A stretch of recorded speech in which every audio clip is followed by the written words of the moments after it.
From the beginning, I just wanted to know about how did you end up doing what you've done career-wise? How did it all start? What was the beginning? It wasn't a plan like that. My mum said, "You're not particularly pretty, Janet, so you're not going to get a husband unless you learn to cook." So she sent me to catering college. Yeah, and that's how it started. So I was at catering college and I passed my City and Girls, and I came out, and the jobs to do catering, it was like such low pay, and I didn't really like it anyway. So I applied for a job being an underwriter, which was at Rothschild's Bank. Okay. Obviously faked all my qualifications because I wasn't particularly bright. I could talk, but I didn't do well at school at all. So Rothschild's Bank took me on as an underwriter, which was an amazing experience. I really enjoyed doing that. But then I was good. So they moved me on to repossessions, and that's where the fun started, really, I suppose. The people that I'd lent the money to, this is going to sound quite bad, were then going bust. Good old Maggie Thatcher had got in, and it was great, and there was a lot of recession. So my job then was to go and repossess the photocopiers that I'd lent the money on. Okay. So, and then they all came back, and then I had to sell them to people like what I do now, to dealers. Yeah. And there was thousands of pounds worth of equipment, and they were making offers, and I had to take the best offer. But they were like £100 and £200. They all knew not to offer high on it. I was thinking, but if I bought this, I'd make a fortune. I could get new curtains and get my carpet fixed, because I was working from home then. So I set up a company on the side from Rothschild's, and when we offered out, I got all the people that were offering on it.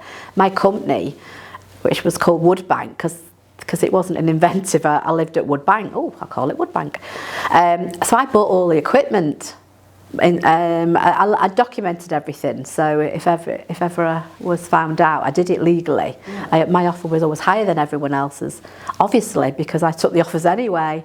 So, and that's how it started. And then Rothschild's found out and said, "Oh, you shouldn't really be doing this, Janet. So, but we're going to have to fire you." I said, "Well, can I resign, please?" So they let me resign, and then I was their repossession agent. So I used to go about for Rothschild's repossessing equipment, and that's how it started. And I thought, well, I'm buying and selling it. If that's all it's about, what if I did new stuff? Because buying and selling, you get a certain type of customer. Yeah. And I didn't want that type of customer. I wanted big customers and nice customers and not wanting second hand. So I thought, Minolta, at the time, we approached them at Minolta and said, "Can I sell your products?" So they said, they ignored me. They did ignore me, and so I rang again. I thought, well, I'm going to give up. I wanted Minolta products.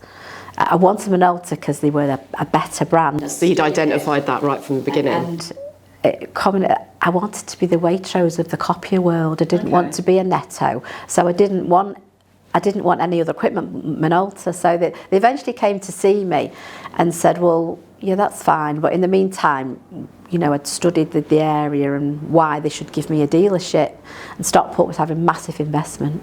So I thought, well, I'll just go with that. Don't go off me. And they gave us a dealership in the end. And that's how it started. And then the repossessions kind of subsided, luckily, because then I could sell to bigger companies. That's, and build up. And the customers I have then, I still have today. And so from that beginning, straight away, you knew. It sounds like at each stage you knew how to have the vision for the next thing and the next thing and the next thing, just naturally. So you'd already decided, I could do that, I could do that, I could do that. Yeah. I had decided, but I don't think it was planned like that. No. I still think I've got imposter syndrome. I kept thinking someone's going to knock on the door and say, "Come on, come back, go and work on the tills somewhere. This isn't for you." Yeah, and I still to this day get that. Not quite as bad, but I do think,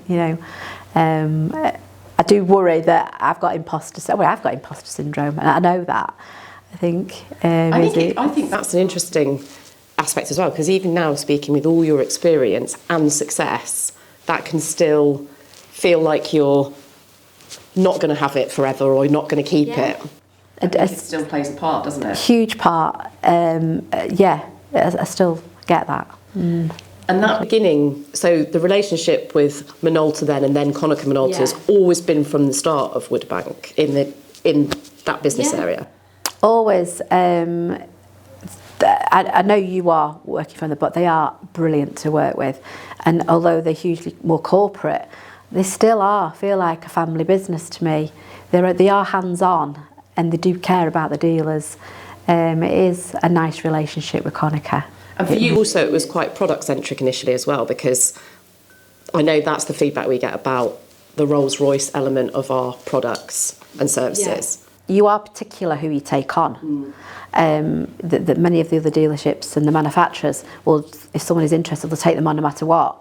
Konica is a lot more strict. You have to be financially sound as well. And a lot of the dealers are not. You know, they're not as, and Konica is a lot stricter. They are a little bit better dealers. I find that anyway. And do you think that professionalism has always been really important to you? Because going right back to how you started, I mean, what was the industry like? What was, you know, you were there doing this young female. What was that like? What was the experience like? Well, I suppose because I didn't take it seriously, I just wanted to earn a living at first. And I wasn't taken seriously at all. Interesting. You know, well, I wasn't taken seriously. Even on one of the trips we went on, someone walked up and shook hands with my husband and wished him well because he'd got on the trip. Oh, really? And he was there as your partner? And he was there as my partner. Yeah, and I thought that was really rude. Yeah. And then they used to take about 20 of the top dealers away. And we were second. They used to have league tables. It was great. So when the first trip abroad was we came second, and they clapped me on stage for being the first woman. I thought that was terrible, being clapped on, to think we have a woman dealer. It should be this person's achieved these figures, not that it's a woman walking on. And I thought I just thought, well, it shouldn't be about women. It just so happens, because it was men and women there, the men brought the partners, which was another thing they weren't happy about, because I joined and I'd won, came second in the competition. This is 20 years ago.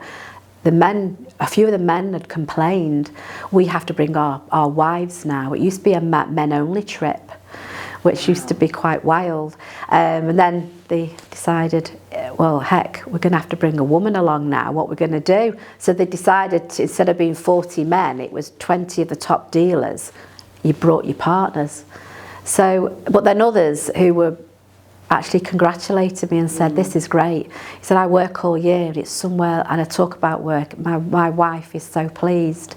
And the wives warmed to me because they'd got this amazing place and this holiday, and all the terms and conditions changed because Konica then had to change it. You know, instead of being a man's trip abroad for 40 men, it was very different. It was different, and it was nice. So we went to beautiful restaurants and lovely hotels, and gala evening we could all dress up, and actually it was much nicer. And do you think that getting taken seriously, did that change? Has that changed? Is that different when you fast forward to now? It is now, because although the dealers won't like me to, and I won't mention the names, they'll ring me up and ask advice, and I think, oh, if anyone's watching Educating Rita, I think that's my favourite film. And she went and she did the same, and then the ending clip of Educating Rita, she sat on the lawn and all the bright students are coming out, do you remember, can you tell me this? And this girl sat on the lawn and she has answering all the questions. I think that's me, you know. So yeah, they do ask, and a lot of them turn to me saying, I've got this situation, can you help? And I love that.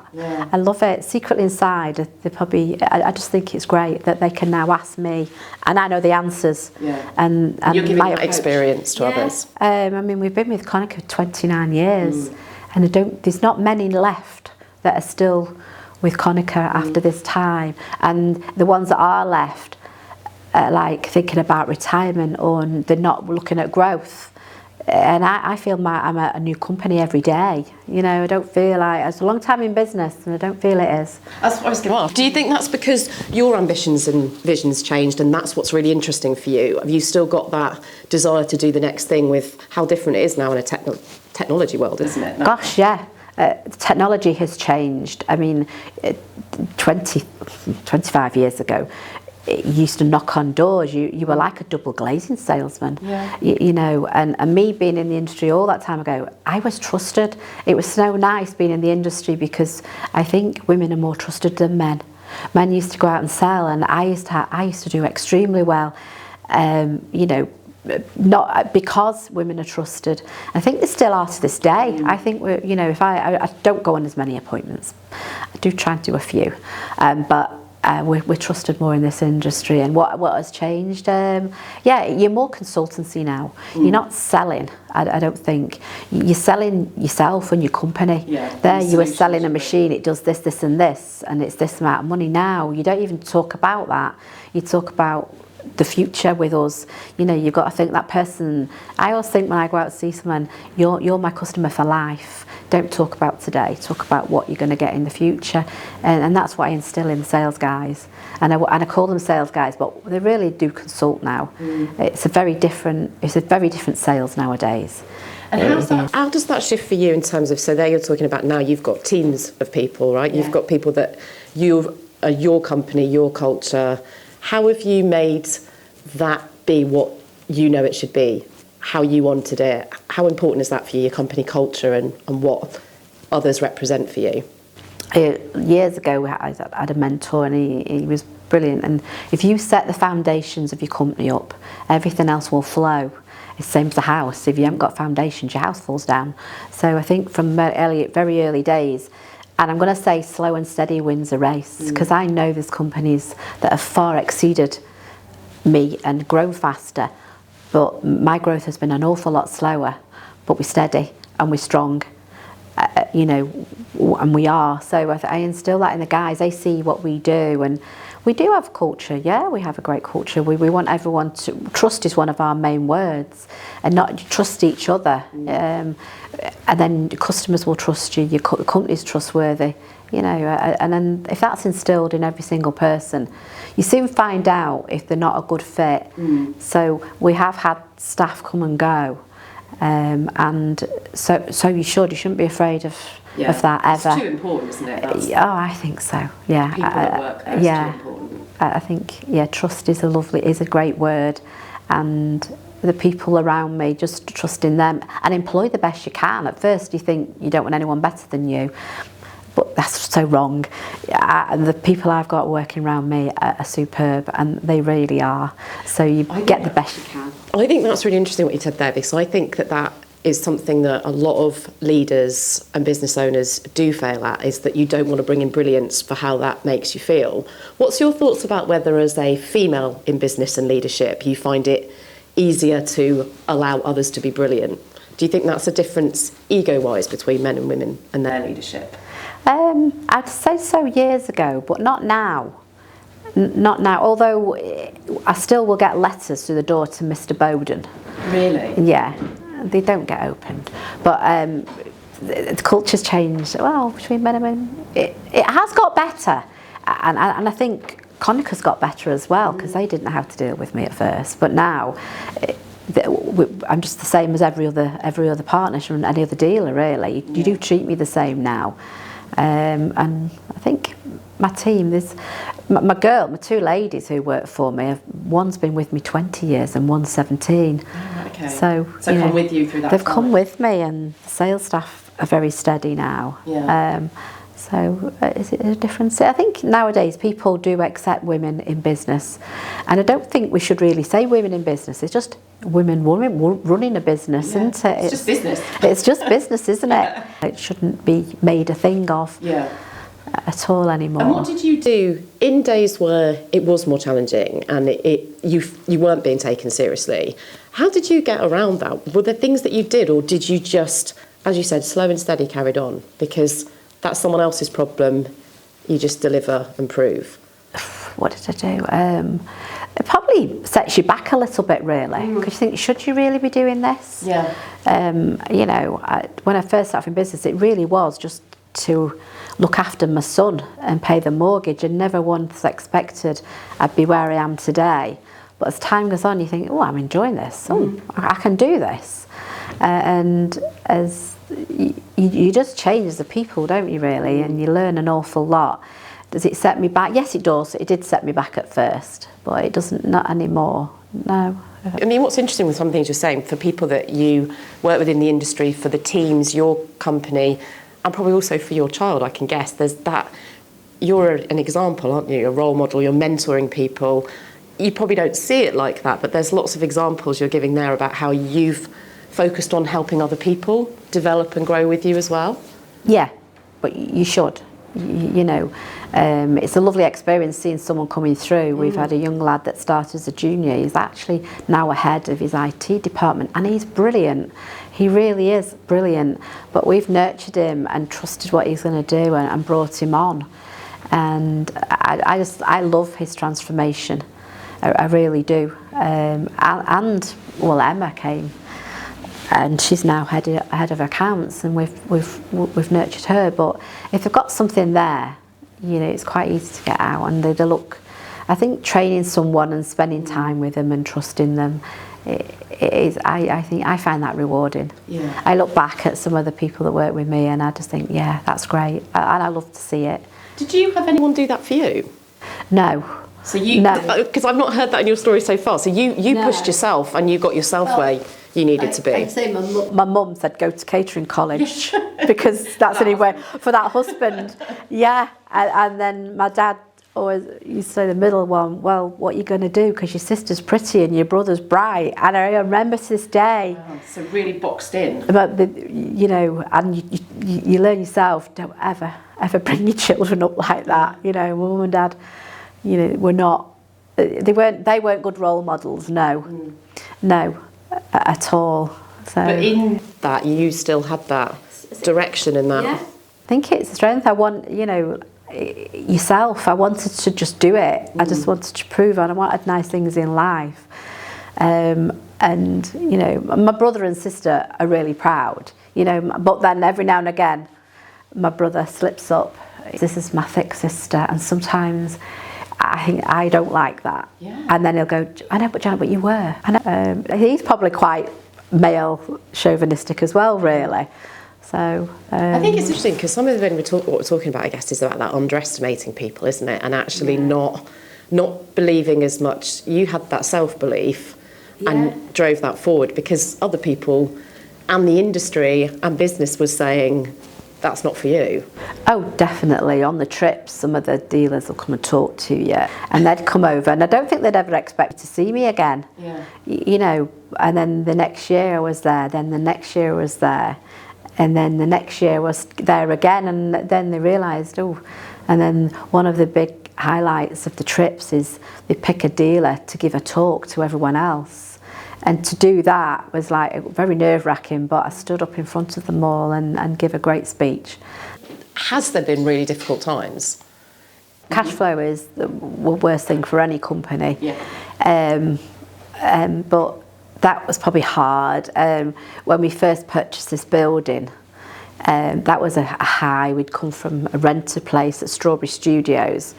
And then the growth, like I say, slow and steady does win the race. But we bought this building, and we occupy 4 floors in this listed building, and we're on 1 floor, you know. And I think it's hard because I always wanted to employ the better people. I wanted to employ the person that fitted our culture, and it wasn't gone off a salary, or I wanted good people. So they wanted much better salaries. So I suppose money is your hardest thing, and having enough there. You know, your growth can be stunted if you haven't got enough cash flow. So that's hard. What's the hardest thing? Staff are hard, aren't they? People, yeah, getting the right people. Yeah. And it's learning that, you know, once you get the right people, life becomes easier. Yeah. It does. And I think if you've got something to do, just do it. Don't linger. And the most important, do it at your own pace. I do think that's important. Don't compare yourself to anybody ever, because that, like looking at the industry and how other people do it. I mean, you might have to do that at Conoco. Yeah. I don't. I know what they're up to, but I'd never compare, because I want to do, like I say, things differently. My customer mainly will stay. We've lost a few through you know, not being around any longer, or someone offering a bigger deal. But the most pleasurable thing you'll find is that customer comes back. It sounds as well like when you're talking about, you listen to the right voice, right? You're listening to the customer rather than what's a competitor doing, what's happening in the industry. You're actually, that's where you're going to have your partnership and connection. So you're following that rather than anything else. Yeah, and the customers we have are the types of customers we want. You know, you can refuse business, which sounds a bit mad, but there's some customers that you don't want on your books. You don't want them. You know, are we particular? Well, there is customers we've turned down, yeah. And I just think sticking to your guns and just being true to yourself. And I know gut instincts is important, and it is to me. Do you find that, because it sounds like exactly the example you've used there is you follow your own intuition and you're very clear, culture for the internal company, who customers should be with you. It's you know what that should look like, what your values should be, and you're true to it. Yeah, stick to your guns and don't waver from that. I mean, the most important customer moved in this building in 2003. It was a great day. There was just all this space and the sun was shining. I remember it was Maybank holiday, and the smell across the road was hops from Robinson's Brewery. And I sat on the steps and I just thought, I'm going to have that customer one day. 19 years later, I got that customer. Really? During COVID. Yeah, I tried, because they'd replaced every 5 years, so it sounds like a long time. They'd replaced and replaced, and they wouldn't buy within their own town. They thought there was too much connection. They'd always buy out of town, which to me was mad. You should support your own, like support Stockport. I kept going there and got nowhere, and during COVID they'd had so many issues. I said, no, come to the building, you know, because I think, well, if you're going to refuse me again, do it on my terms. And they actually came into the building and looked round and fell in love with the place and what we did. And in heart, I don't think we'll ever lose that. It is a brilliant, they've said some great things. They know we're hands-on. It's a great, there's over 70 machines in there. And now when I look out the window, it makes me proud. Yeah. When I won't ever complain about the smell of hops again from the brewery, ever. So yeah, it's a good relationship. They dealt with the boss is what they wanted, and they get the best service they've ever had. And they say, if only we'd done this years ago. So, you know, that's a nice story. Yeah. I'm quite proud of that one. And do you let yourself have those moments of pride and think about where you've come from and the things that you've achieved? I still think we're a new company. I still do, because every day is school day and you learn so much, and I really enjoy it. I just enjoy coming to work and learning new things. So do I sit back and think, yeah, no, I don't. There's still so much more to do. Yeah. You know, people think, oh, what's your next plan? If anyone else asked me to retire, I will see a nasty side maybe. Do I look back? I sometimes do when I can turn over, like this month we'll turn over what we did in 2 years, we've done in 1 month. And that's a nice feeling, you know, thinking I was just doing it for pocket money, and where we are today, and the recognition we get and the support we've had from you guys, you know. I am proud, but there's still a lot more to do. And what would you take as advice for people? So when we've been talking today, I've heard so many different things that for me is advice, but you know, you've successfully built a brilliant business. You've done that in a male-dominated industry. What advice would you give other people who might be suffering from imposter syndrome or need that inspiration? I'm going to say do it at your own pace. Okay. I know I've said that earlier on, but you should. Don't rush. Just do it with what feels comfortable. And work hard in silence and let success be your noise. I don't shout about what I do, ever. To me is advice, but don't look at what other people are doing. And if you're replacing someone's job, do it your way. You know, they're not there for a reason. You know, do it your own way and trust yourself and have fun. You know, don't take life so seriously. I think the fun part a lot of people forget, right? For some reason, the fun and business get separated, and yet together it's a joy, right? joy. And the best day at work to me is if I'm in my office, if I hear laughter, I don't take it as they're not working. I think they're working and enjoying it and bringing in business. And I love to hear laughter about the building. So if that's advice, and don't worry about what the people are doing. I think it's great advice. From the conversations we've had before this and talking to you now, like that's the things you've said that really stick with me is around that pace. And also when we were talking, the fact that you don't need to do it the same as somebody else. That's really stayed with me, because I think that can happen to lots of people when they go into a role that existed somewhere else or by somebody else. Yeah, just don't follow ever. Just be true to yourself and lead, and just trust what you're doing, and make sure you're trustworthy as well. You know, you shouldn't go wrong, and just be passionate about what you do. You know, passion's a massive thing. Sometimes when you get upset over something, it's because you're passionate, isn't it? You know, some of the Conacher people will say, oh gosh, Janet shouts. No, she doesn't. She's just passionate about what she does. Yeah. Well, I mean, someone once said to me, no passion, no point. And I thought that was a really good, that's great. Good tag. And I was like, yeah, that's really true. Yeah. And what do you think about leadership? What do you think others would say about you as a leader? What would they say? I don't know what really to say. I think I'm hands-on. And yeah, I'm, rather than a boss, a leader's more important than a boss. I don't act like the boss. I mean, they know I run the company, but to lead and to encourage everyone else to be the best they can. Yeah. You know, and from whoever they are, Emma started out as on reception, but she had so many qualities she didn't know about, and now she runs the whole of the accounts. In fact, does some accountancy work, and she's been with me, I say, 17 years, and she's come on leaps and bounds by just bringing her on and seeing her value. I think I was lucky. I saw my own value. Eventually, you know. And now you're constantly looking for other people's. Yeah, and you see it at the moment. You do see it quite easily in other people now. As soon as you meet someone, you think, oh yeah, you can see their value. So, because some of the things we've talked about, one of the things that's really fascinating me is that how you motivated yourself continually, how you continually motivate yourself. Is that just it naturally happens for you, or is there ways that you think you did that? How did you motivate yourself? I suppose it's one step at a time. Like I say, don't rush. And once you've achieved that, then move on again and do the next one. And I just think, and once you've achieved that and you know you've done it successfully, then it's the next step, isn't it? I mean, your customers are the most important thing. And I think we must do it right, because they keep coming back. And it's not a fight. They come back because they love to deal with us. It's quite motivating, really, when they come back. And if you go and see them, they become like, it's not like selling anymore.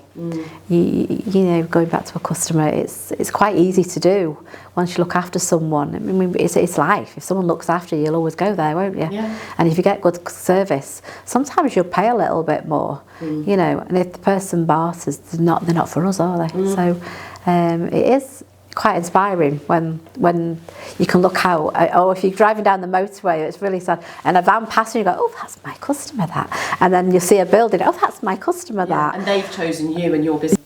What else inspires you? Me. And that sounds, I hope that doesn't sound big-headed. It doesn't. Me, because I know my mum and dad didn't, and I do, and I'm amazed some of the things I've done and can do and still have yet to do. You know, like I say, every day is a school day. There's so much more I can do, and I'm confident I can do it.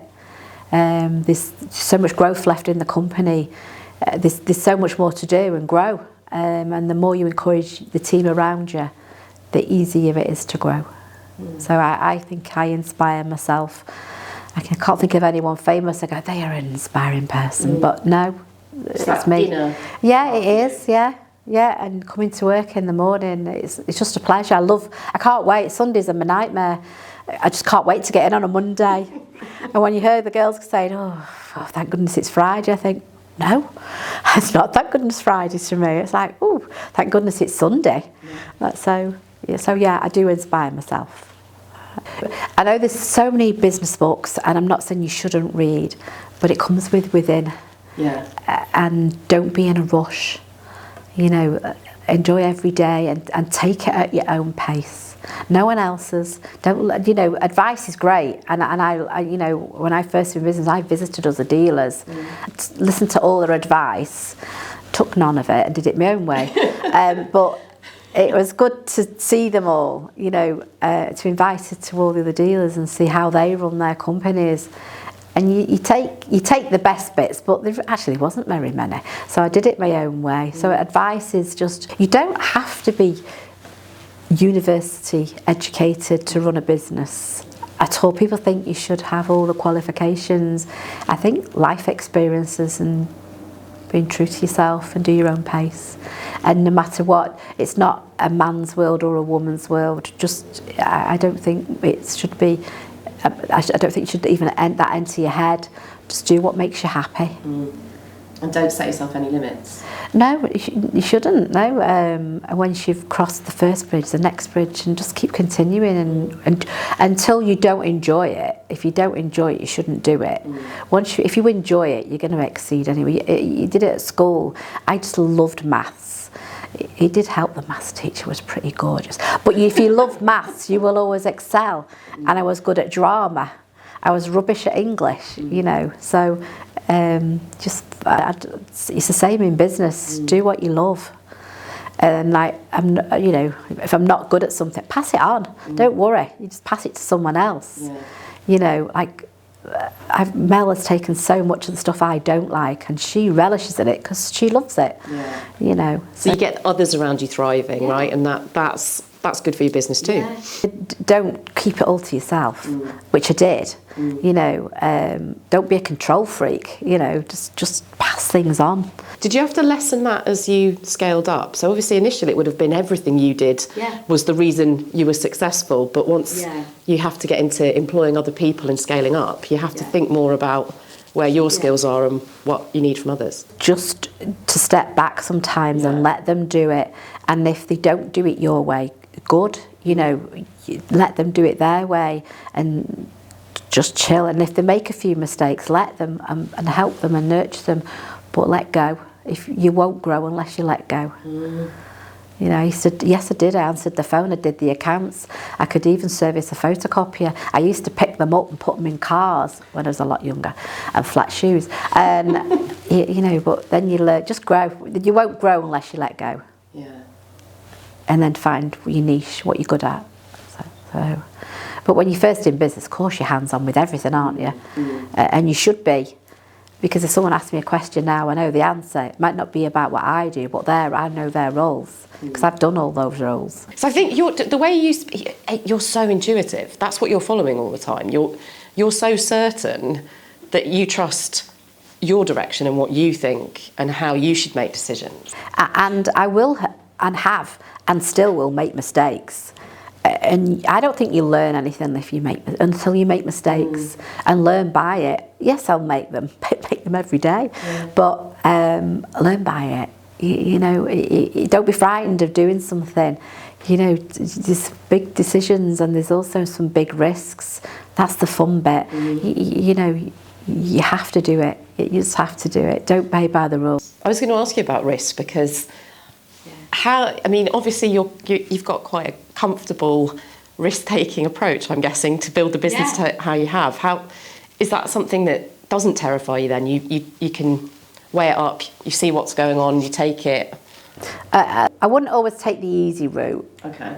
I do risks, I've done it with buying stock. I'd rather buy 50 machines than one, because if I see them downstairs, that's the pressure for me to sell and get the guys more motivated. So that's a big risk, because you've got to pay for those sometimes before you've sold them. So I think you need to take risks. You've got to. If you play by the rules, and it's no fun. You'd never get anywhere, would you? So, but not everyone will take risks, but you do need to. I think the decisive nature in business is really important, right? You said about people can get caught up with what education do you need, what qualifications, but in my experience, business decision making, taking decisions quickly, taking risk, that's going to bring you growth and development. It is. I also think if you think about it too hard, it won't happen. I always think, you know, it's either yes or no. Yeah. If I make a decision and then just do it, you know, I don't faff about. I won't do, because I'm sure I'll make a decision and I'm confident in it. We bought a company 2 years ago, Datatech, and I've never done this before.